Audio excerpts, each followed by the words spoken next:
Hello, welcome back to Katawa Shoujo. We're here. We're ready. Um, you say something? I said hello. Okay, it cut out. Oh, okay. I'm not sure what it is, but sometimes you cut out. I guess it's just Discord. Yeah, I blame Crisp is really good, but it's still not perfect, which is the sound canceling thing Mhm. that Discord uses, as you pointed out. It's really good, but it's not perfect. So if I like say something too loud a little bit, my mic will just be like, "Nope, can't continue that." Can't handle it too Pretty much. much. All right. Um, we were about to go to the library and probably meet Hanako. Is that I right? would be willing to bet. Yeah. Okay. The afternoon class passes. Once again, I find myself without a plan or for something to do after school, so I head to the library to return a couple of the books I finished reading. Um, by the way, I don't know if you know this or not, but there's a demo for Coffee Talk 2. Oh, I did not know that. I just played it and it was really fun. Nice. So check it out. Will do. Walking inside, I see that there are about as many students there here as were on Tuesday, all the more evident from the almost total silence enveloping the room. Oh my god. Earthquake. Forgot about her. Did she bump her head or something? I'm assuming because the screen shaked. She did that last time, right? Yeah. So she's just a klutz. Yeah. As I drop the books I'd borrowed into the return slots in the counter, Yuko suddenly pops up from behind it, quite startled from the banging they made as they hit the trolley next to her. So that's what the noise was, I guess. Ah. Sorry, Yuko. Didn't mean to startle you. No, no, that's fine. It happens a lot. I'm used to it by now. Can I help you? Okay, I think I know where everything is. Thanks anyways. I suppose I'll grab another book or two while I'm here. There's not much else to do. And after reading so much during my stay in the hospital, it's become a hard habit to break. How many books did he get the last time he was here? I don't remember. He said an armful. Harmful. Okay. I wander down the fiction section towards the back of the library, scanning the bookshelves for anything that catches my eye. Because it seems like it doesn't seem like that much time has passed, but maybe more time has passed um, than the than I realized. Because they don't really cover you go day by day, right? I Yeah. mean, Well, you I go to mean, he had bed. said that he had been there for only a little over a week. Okay, so he reads a lot. Yeah. Well, I mean, he spent like a year doing nothing but reading in the Yeah. hospital. So he's like a speed reader. Yeah. As I do, I look over the corner where Hanako has been the last time I was here, not really expecting anything to come of it. Surprisingly, though, she's there, absorbed completely in a fairly thick book. I decided against intruding on her like last time and get back to finding reading material. She looks so surprised. Yeah. After an indiscernible amount of time spent perusing the aisles, I finally decide on a couple of books to get and slide them off to the shelf. With a minimum of fuss, I quickly walk over to the counter, check out my books, and pop them into my bag as I walk out. By the time I leave the main building, sunset isn't too far away. A small trickle of students remain, but the majority have left, presumably to their homes and dorms. Feeling utterly drained, I head to my room to read the books I borrowed. There's been enough action and excitement for one day already. Was there really a point to go into the library? I don't know. Maybe it's because of the course we're on now, but I actually do remember talking to Hanako during that. Okay, so So, so then there would be a conversation with Hanako if something went differently. yeah. Okay. I'm pretty sure that the reason we didn't talk to Hanako is because we strained ourselves during the run. Oh. Because what I remember happening, and I mean I don't think this is too much of spoilers. Is basically if you like don't push yourself or take it easy, then you're just like, well, I'm gonna go shower and then I'm gonna go to the library, and then I'm pretty sure I remember you like reading with Hanako and having a conversation with her. The first is Alice's Adventures in Wonderland. I know the story, of course, but I never actually read the original book. I listened to a bit of an audiobook of that, Yeah. and it was. I'm not gonna say who it was, but the person that was reading the book was just awful. I couldn't stand it. And some people have that voice where it's like, I really don't want to hear it. Like it's just grating. And sometimes with audiobooks, there's like this old man, or one time, anyways. There's like this old man who was just I couldn't stand his breathing. Yeah. It's a good thing there's previews for these audiobooks. Yeah, it's like I really don't like. I have to like the person's voice if I'm gonna, sit there and listen to it forever. Yeah, even if it's a good book, you get a certain voice that you don't like, and it ruins the whole book. Yo, yeah. So that's why getting paper books is probably better. It's just as trippy as I remember the story to be, with the wacky characters and nonsense plot. I start thinking of myself as some kind of Alice too, haplessly tumbling down the rabbit hole in the cripple wonderland. Okay, that's a rather strong expression. Still, the isolated location and the overt way the school accommodates to absolutely everything is unsettling. It is like another world. I wonder why I can't shake the feeling of being an outsider like Alice, despite most of everyone being so hospitable and friendly with me. Turning another page, my mind starts drifting further away from the book. It's quiet. I can hear my heartbeat thumping against the fabric of my shirt. For some reason, it makes me feel really bad, like it has since that time in the forest with Iwanako. Like I was locked in a cage with something nasty and scary. I put the book down for a while and stare at the ceiling, taking my time to shake off this feeling. 200 pages later, I fall asleep. Wow, 200 pages. Good lord. I guess there must have been a lot of time left in the day. Either that or he's a really fast reader. I know that. I think Sean says he can read like. God, I actually don't know. 70 pages in something like an hour? Or less. Sometimes books are just really easy to read too. Yeah. I read a book in a day because it was basically like a young adult kind of book, so I was just blowing through it. Okay, so the average rate of reading is 250 words per minute. Okay. So a slow reader will get through roughly 30 pages an hour. All right. I don't know how any of that information helps us, but there we go.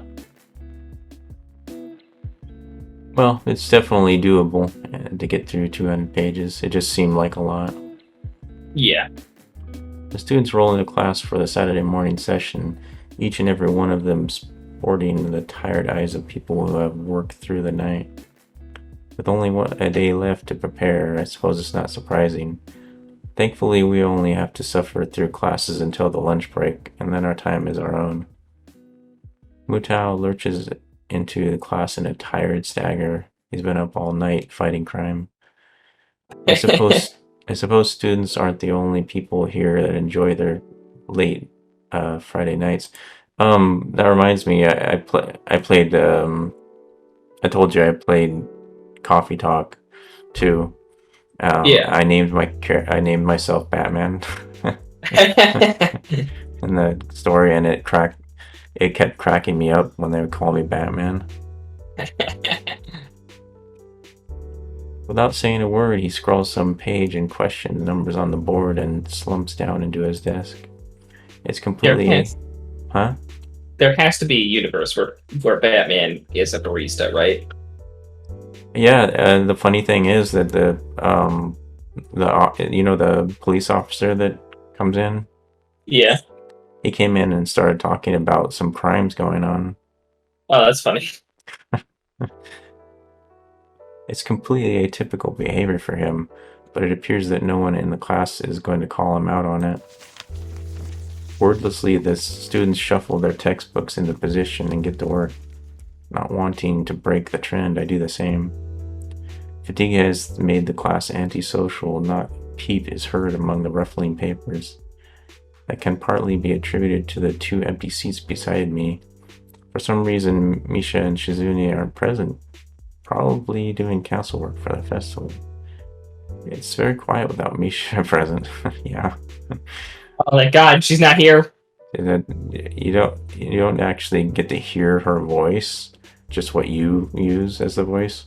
But I Yeah. imagine her as being very loud, Very loud and very annoying. trying to make up for the fact that her friend doesn't talk at all. Yeah. So she has to talk louder. I wonder if she was born as rowdy as she is, or if she is making up for. Oh, okay. I was reading that as you said it. I was like, uh huh. Okay, now I know why you didn't say anything. Nakai, can I speak to you for a moment? So engrossed in thinking about Misha that I don't even notice Motal approaching my desk. Sure, what's this about? It's probably better if we speak outside the classroom. Something about this doesn't sound too good, but I stand up and follow him out into the hallway. Motal stands in the hallway, scratching his head as he works out what he is trying to say. Not knowing what's going on, I wait silently. I heard from the school's head nurse that you had an incident the other day. Oh, so it's about that. Well, kind of, but it's not anything to worry about. Yes, it is. Anything that can endanger your health is something to be worried about. We try our best here to prepare you for life here. Part of that involves knowing your limits and how to work around them. It would be remiss of me if I didn't speak up about this. Are you doing that voice before? I have no idea. That's why I was doing it. I don't remember what voice I was doing for him. I can't remember either. It's been a little while since we've talked to him. I was trying to do a deeper, Mhm. more strained voice because he's always tired, but I don't remember what I was doing for him. It's alright, all good. Alright, I get it, I'm sorry. Mutao closes his eyes in frustration, and I realize this is probably wasn't the best thing to say. Don't you love that when you say something and then someone gets a look on their face and you're just like, I made a mistake, I just want this conversation to end? Yeah, right. Something tells me that you're not sorry. Pretend as much as you want, but this isn't a normal school. A lot of people have put in a lot of time, effort, and money to make sure that you and every other student here can have the same level of education as your peers. For you to abuse that by throwing out advice, especially medical advice, is plain selfish. I'm not quite sure if this is actually how he feels or if it is some kind of act that he's practiced many times to get guilt trip students into doing the right thing. Either way, it's working. I understand this is all new to me and I apologize. I know my limits now and I'll be sticking to them. Mutao appears to lighten up a little, satisfied that his message has been received. So then, on to my next question. How are you finding your studies? I understand you were laid up for a while. Not too far ahead, are we? I don't really think so. I tried to keep up when I was in the hospital, so it hasn't been too hard. Mutao taps his chin and raises an eyebrow as he absorbs this information. Is that so? I suppose there are still students out there who realize the importance of learning. I wouldn't go that far. I was only trying to keep myself occupied in my little life support prison. Well, yeah, you've got to keep up with these things, right? That's exactly it. One wrong move in this world and you'll be left behind, right? Right. Wouldn't want that to happen. No, no, you wouldn't. Every week there's a new scientific discovery. Most of them mean nothing to the layperson, but any one of them could be the key to the next big thing. Keep that in mind. It's obvious that Mutao's serious talk is over and he's going back to his standard, slightly scatterbrained approach to life. I think, in hindsight, that I prefer him this way. He's slightly more predictable in his unpredictability. Well then, I think that's all I really had to say. Let's get back inside, shall we? My relief at that suggestion is insurmountable. Sure, you're the boss, right? Mutao pauses for a moment. I don't think any of my students have ever said that to me before. For an instant, I consider replying to this, but something deep within me tells me to shut my mouth and get back into the classroom. A few of the students jump at the sound of the door, rapidly trying to pretend they are working on the questions on the board. Some don't even bother, their heads slumped on the desk as they nap. Thankfully, it would appear that Mutao does not even notice them. I slept through a class once. What? How? My head on my desk and my arms around me and shut everything out. I tried to do that once in a class, and someone came over and was just like, "Are you sleeping?" I was like, "No." He returns to his desk and retrieves a scientific journal from one of the drawers. Guess I got there. The class returns to near silence at Mutao, and I left in before chat. Mixed feelings of tiredness and anticipation buzz around the room. Everyone here is either waiting for a chance to rest or the chance to get their last-minute preparations underway. The clock on the wall slowly ticks the remaining class time away, till finally the bell cry out, ending the torment. Before you all leave, I expect the answers for those problems by Monday. Less sighs as one, instantly regretting slacking off, but still acutely aware of the more pressing issues at hand. Classroom empties in a blink as everyone rushes to their last-minute festival preparations. I stay behind and try quickly to finish the questions so I don't have to bother with it over the rest of the weekend, with the festival and all tomorrow. Apart from me, Hanako is the only one left, obviously waiting for Lily. It's weird that Lily comes all the way to the classroom to pick her up. I expect that moving around is at least nominally harder for her than it is for Hanako. But it's none of my business and I naturally don't ask about it from Hanako. Despite the relative proximity of our seats, neither tries to strike up a conversation about that or anything else either. So an oppressive silence falls upon the classroom. Time passes in silence. It's probably just 15 minutes or so, but it feels longer. I turn pages of my notebook. Hanako turns pages of the novel she's reading. My pencil lead splinters against the paper just when I was about to finish a paragraph. The sounds of my irritated sigh and subsequent fumbling around for a sharpener feeling like they're breaking the mood in the classroom. Hanako keeps her eyes firmly away from my direction. Before long, Lily's tall figure appears in the doorway. Okay, time to stop for now. Hey, everybody. Goodbye. See you next time.